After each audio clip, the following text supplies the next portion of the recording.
ৰাইজৰ দল আৰু কংগ্ৰেছৰ মিত্ৰতাটো আমাৰ কাৰণে এখন থ্ৰিলাৰ সাসপেন্স চিনেমা চোৱাৰ দৰে বাহিৰে একো নহয়।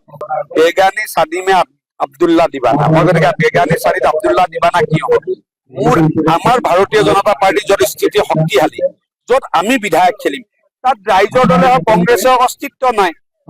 ৰাইজৰ দলৰ আৰু কংগ্ৰেছৰ অস্তিত্ব থকা যিবিলাক এলেকা আপোনালোকেও জানে 20-22টা চিটত, তাত এলায়েন্স হলে যেনিবা বেছি, যদি 50,000 জিকে এলায়েন্স নহলে 30,000 জিকিব, হয় কংগ্ৰেছ জিকিব নহলে ৰাইজৰ দল জিকিব, তাততো আমি চাৰেণ্ডাৰ কৰি দিছো।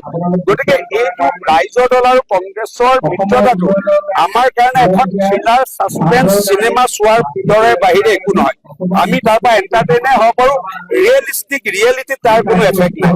ৰাইজৰ দল কংগ্ৰেছৰ এলায়েন্স হলেও আমাৰ ৰাজনৈতিক পথাৰখনত কোনো প্ৰভাৱ নপৰে, এলায়েন্স নহলেও আমাৰ প্ৰভাৱ নপৰে। যেনেকে এখন ভাল সাসপেন্স থ্ৰিলাৰ চিনেমা চাই মানুহে আনন্দিত হয়, আমি এখন চিনেমা হিচাপে চাই আছো।